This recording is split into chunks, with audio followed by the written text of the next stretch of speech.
Welcome to B.A.Showoff, the dance lifestyle podcast. I'm Becky. And I'm Alexandra. And whether you're a dance coach, dance parent, or a dancer yourself, this is the show for you. Today, we're sitting and talking with Miranda Jimenez.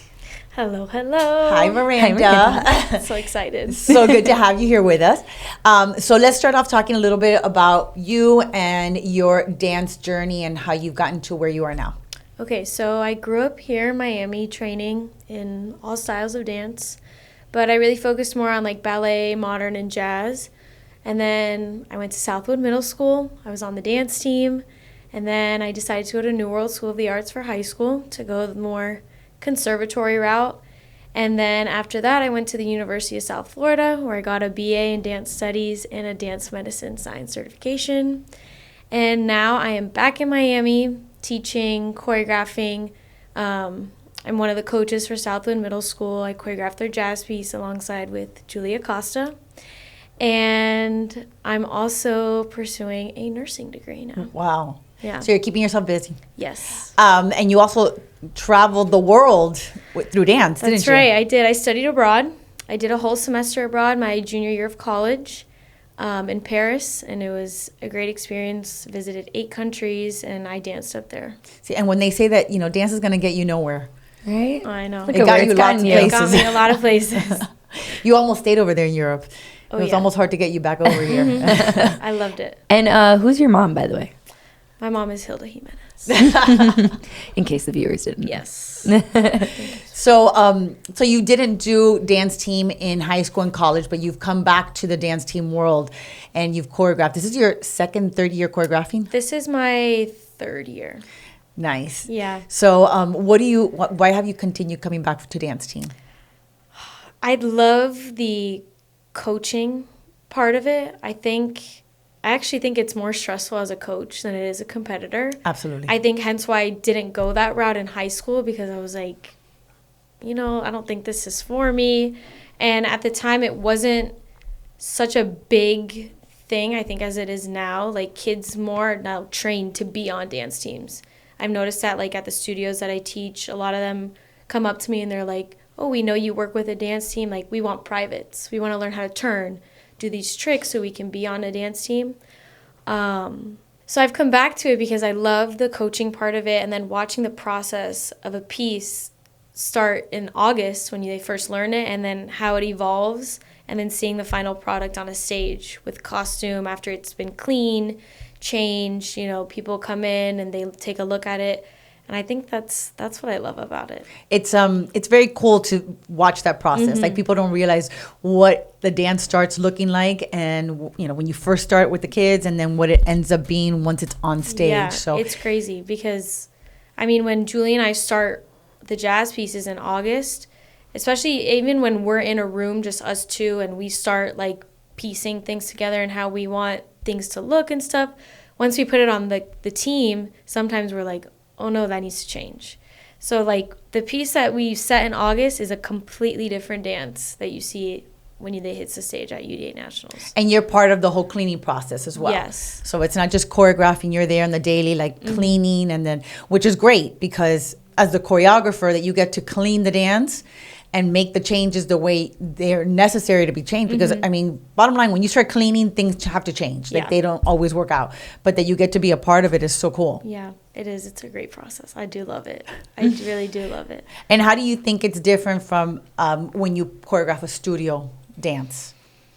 I think that dance team has a lot more layers to it. Studio pieces, you do get into that cleaning and wanting everyone to look uniform and the same, but I think because of the way actually that UDA stage is laid out, because the judges are up top, now you have to look at spacing and formations. In studio pieces, make sure you're in your window, but like we tell our kids all the time, we're like, okay, you're on quarter, you're on middle, you're on center. Like, I don't really get into that when I do a studio piece. That's like a whole different level and layering. And shapes of formations are so important. And visuals. Because they're up here. So And that there's no in and out. No. Like, oh, these 3 dancers can't do that. You guys go off stage Right. and then come back on. There's none of that. Right. Everybody's on that stage the whole time. Mm-hmm.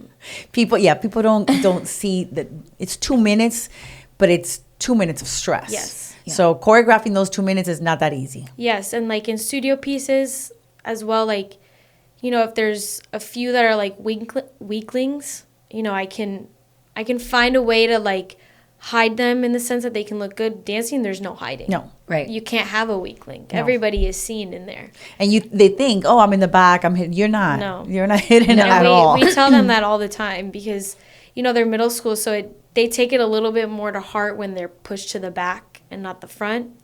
And when that happens, you know, we always tell them, we're like, remember, you're not really in the back. You can be seen. So you're not in the back. It doesn't mean anything. The back and the front is the same. No, and as a judge, most of the time, judges, they tend to look back there. Yeah. Yeah. So turns are starting, and as a judge, I don't look at front center. Right. I look towards the sides and see what my side dancers are doing right off the bat, so Yes. that, because you think, okay, people in the back are going to be the weaker ones. So you purposely, as a choreographer or as a coach, you don't want to do that because you know Exactly. that's not, where they should be. It's hard. And making sure that the turns or any tricks that you put in, they blend well in the dance. Right. That it's not just, okay, let's throw turns in here. Hey guys, let's all of a sudden let's throw Right. an aerial. Like those things have to make sense. They have to flow. That's not easy. And understanding and mapping out the spacing and the actual choreography to know exactly where to look. Right. Because dance team, there's so many formation changes, so much movement, so many different sections happening that you need to know and choreographically visualize it to know exactly where to look. Exactly. And I think, too, also, like, we try to, like, when we start choreographing, we start to remember, like, okay, these kids are dancing for 2 minutes straight. And stamina is a thing. It's huge. Like, you need stamina to get through those pieces because, like you said, there's no wings. You can't take a break and go off stage. You're on there for 2 minutes the whole entire time moving. So we take into account, like, okay, maybe we probably shouldn't put the turns at the end because they're going to die and it's going to be harder for them. So, like, let's put them in here. Or, like, if we want to do a trick, we're like, okay, let's set it right in the middle so that way that's done. They can just enjoy the rest of the piece. So that's another thing to think about as well. No, there's a lot of things when you were saying about the layering, there is a lot of layering that goes into being the choreographer and making sure that the dance makes sense, it balances with the song, that the kids could all do it and they look impressive. And Right. and then you have the added stress that, year after year, that if you win, you've got to beat what you did the year before. And that's not easy. Yeah. And, people will say things like, oh, but you guys are great. You're going to win anyways. And that's That not the doesn't mean mentality you could anything. have. No.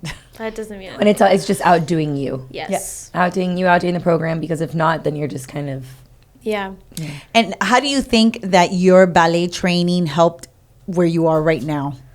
So I mean, when you're younger, you don't really think about how much ballet actually plays a role into the other styles that you do. And I noticed that as I got older, especially when I went to college, because I used to come home sometimes and I'd be like, I don't need to go to ballet class. Like, I do ballet at school. Like, why do I need to go and do it at studio too? Like, it's too much.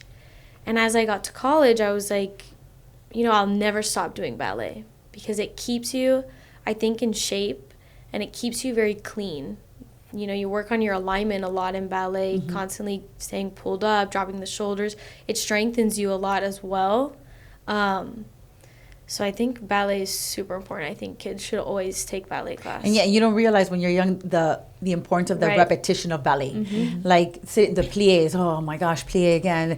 But it's so important that your muscles are being warmed up and before you Yes. start dancing that you do all Yeah. those exercises because that ballet bar warms you up from head to toe so that when you get into center, you can dance no problem. And when you have that built into your body, when you get older, that you're not taking all those ballet classes, you Yes. naturally will want to warm up your body. You'll Yes. know the importance of it. And it'll teach you what muscles to use. Like, I was telling you the other day that I was like, wow, I was taking this one class and I realized how much, like, I use my inner thighs now. Like, you just understand your body so much better. Yeah, and ballet helps you understand it. It Right. definitely does.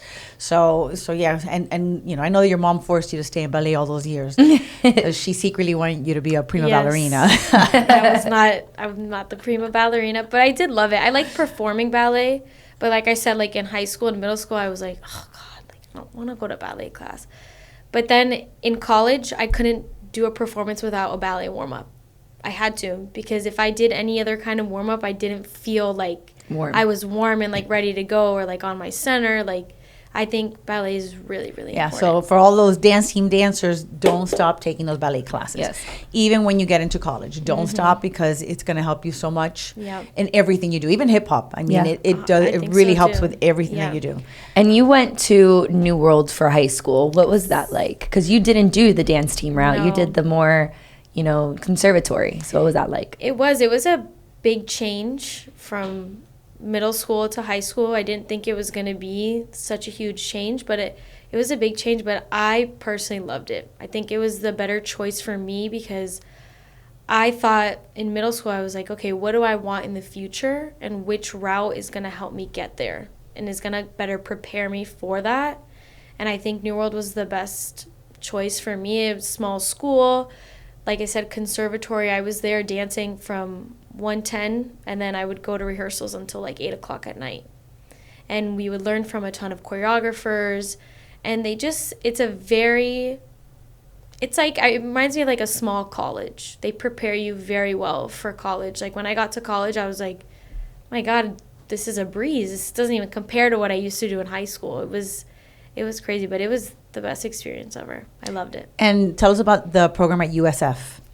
I love that program. If I could do it again, I would do it again. I think it's funny because it wasn't my top choice as a school, but their program was my favorite audition. They were very warm and welcoming, and since it is a smaller program, it's very like family oriented, and you get a lot of performance opportunities because you have the fall concert, the spring concert, the BFA shows that you can be part of. They do a student dance production that you can be part of and you can choreograph. They have 2 different tracks. You can be a BFA and you can concentrate in ballet or modern, and then you can do the BA route, which it's a little less workload than a BFA, but I was a BA and I did the same exact amount as a BFA did, because there was a lot of things that like I just chose to do because I wanted to dance. And how many, what opportunities did you get from there? Because I know these programs, they open doors that you wouldn't have even thought about. So what opportunities did you get from being at USF? Well, I had the opportunity to learn from a ton of different people, a ton of guest choreographers. There was also a dance festival that I was able to perform in, study abroad. They have that program. I think they still have it. I'm not sure, but that was one of the reasons why I wanted to go there before that program, was because of their study abroad program. But I got to do a lot. I got to choreograph as well with those choreography classes. You choreograph your own solo, a duet, and then eventually a group piece, and you learn a lot through that as well. And it was a great experience. Great program. And your degree was just dance, or did you do like a double major? Did you minor in something? I just did dance. So with a BA in dance studies there, you have a different senior project. So BFAs, what they do is they choreograph one semester a solo and the other semester a group piece, and that's their final project. For me, I had to actually do a whole research project. So I did a research study on dance and the brain and how that's connected, and memory, and does standing at one spot in the bar every day change how you learn if I were to go somewhere else in the room, or like the mirror, not using the mirror. So I took a lot more like science classes with that. So I didn't really feel like I needed another major, and because I still wanted to heavily focus on dance, I wanted to be a part of everything, so I didn't want to take on too much.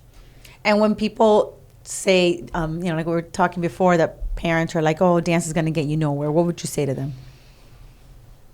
I would say that's not true. I think it's very much depends on the person you are and like what you want out of it and how you want to go about it. Personally, for me, like, it's a very hard lifestyle.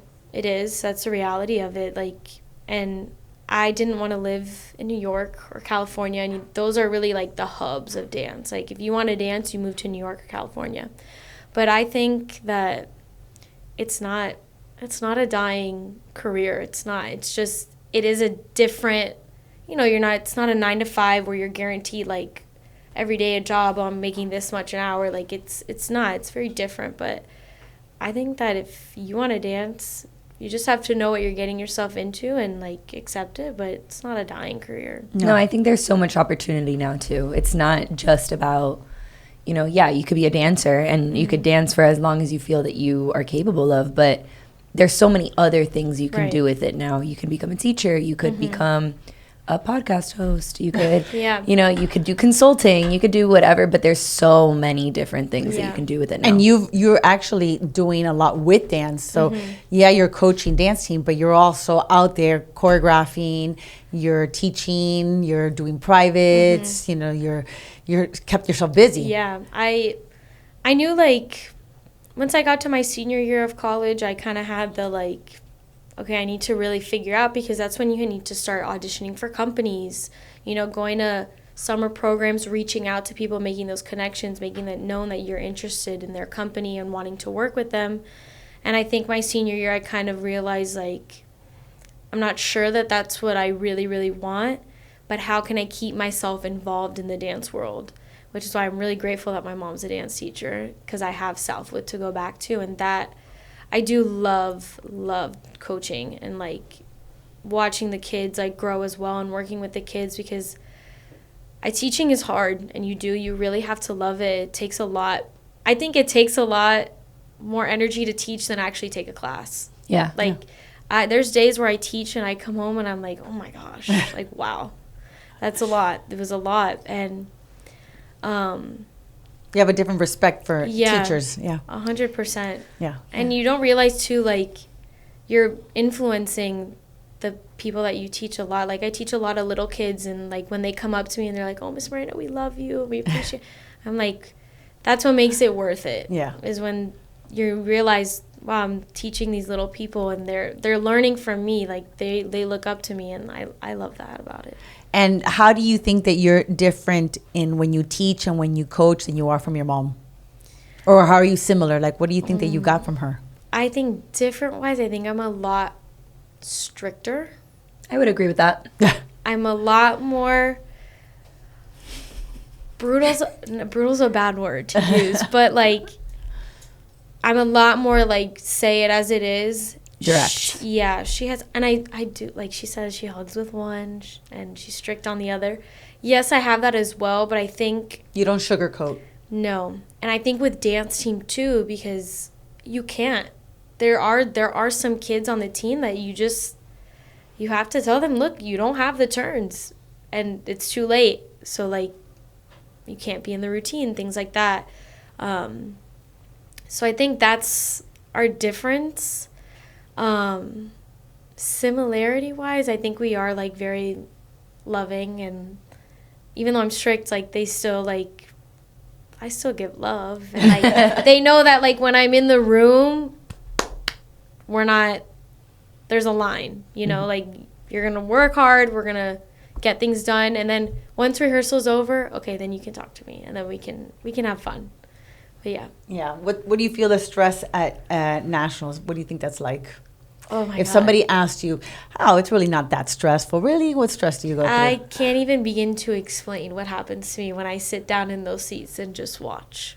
Yeah. Do you wait to listen to the awards, or do you like your mom? Because your mom picks up and leaves. No. She doesn't listen to the awards. I stay and I watch, and I sweat like crazy, and I look at Julie and I'm like, oh my God.